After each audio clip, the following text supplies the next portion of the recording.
کل جماعتی حریت کانفرنس کے رہنماؤں نے کہا ہے کہ غیر قانونی طور پر مقبوضہ جموں کشمیر میں 5 اگست 2019 کی بھارتی آئینی جارحیت نے جنوبی ایشیا میں کشیدگی کو بڑھاوا دیا ہے۔ میر محمد اقبال، فردوس احمد شاہ اور غلام نبی وسیم نے سری نگر میں اپنے بیانات میں کہا ہے کہ RSS کی حمایت یافتہ مودی حکومت مقبوضہ علاقے میں حالات کے سدھار کی غلط تصویر پیش کر کے دنیا کو گمراہ کر رہی ہے، جبکہ حقیقت یہ ہے کہ حالات پہلے سے مخدوش ہیں اور مودی حکومت نے خصوصی حیثیت ختم کرنے کے بعد سے مقبوضہ علاقے کو نو آبادیاتی بنانے کی کوششیں تیز کر رکھی ہیں۔ ان رہنماؤں نے اس عزم کا اعادہ کیا ہے کہ ان استعماری ہتھ کنڈوں کے باوجود بھارت کشمیریوں کے جذبہ آزادی کو دبانے میں کامیاب نہیں ہوگا۔ انہوں نے وارانسی جیل میں مقید چیئرمین اسلامی تنظیم آزادی عبدالصمد انقلابی کی خرابی صحت اور دیگر اسیران حریت کی حالت زار پر تشویش کا بھی اظہار کیا۔ حریت کانفرنس آزاد جموں کشمیر شاخ کے کنوینر محمود احمد ساغر نے عالمی برادری پر زور دیا ہے کہ وہ غیر قانونی طور پر بھارت کے زیر قبضہ جموں کشمیر میں انسانی حقوق کی تیزی سے بگڑتی ہوئی صورتحال کا فوری نوٹس لے۔ ایک بیان میں انہوں نے کہا ہے کہ عالمی سطح پر مسلمہ حق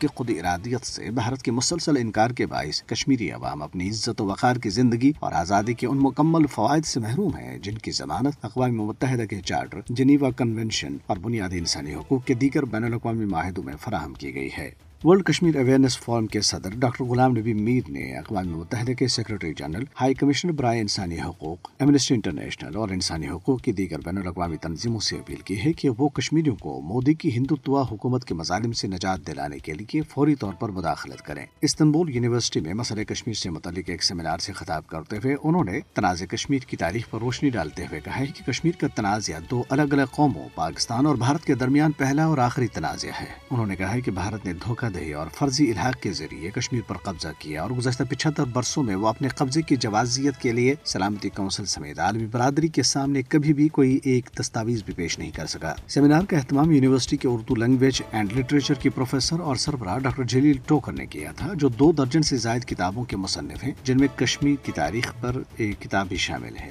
اس کے علاوہ وہ سماحی جرید ارتباط استنبول کے مدیر بھی ہیں۔ ہندوتوا غنڈوں نے اتر پردیش کے علی گڑھ مسلم یونیورسٹی میں ایک PhD اسکالر سمیت کشمیری طلبہ پر حملہ کیا۔ PhD اسکالر جبران نے میڈیا کو بتایا کہ ہندو غنڈوں نے طلبہ کو مارا پیٹا اور انہیں دہشت گرد کہا۔ جموں پولیس نے غیر قانونی منتقلی کے نام پر مسلم خاندانوں کے 118 مویشیوں کو ضبط کر لیا ہے۔ ان کے خلاف چندرکوٹ، رامبن اور بٹوٹ پولیس اسٹیشنز میں 8 مقدمات درج کیے گئے۔ مویشی لے جانے والی تمام 8 گاڑیوں کو قبضے میں لے لیا گیا، جبکہ ان کے مالکان کو بھی گرفتار کر لیا گیا۔ جموں پریس کلب کے باہر دیہی صحت کے کارکنوں کی ایک بڑی تعداد نے قابض حکام کی طرف سے ان کے مفادات کو بری طرح زخم پہنچانے کے خلاف ایک زبردست احتجاجی مظاہرہ کیا۔ مظاہرین نے ہاتھوں میں بینرز اور پلے کارڈز اٹھا رکھے تھے، جن پر ان کے مطالبات کے حق میں نعرے درج تھے۔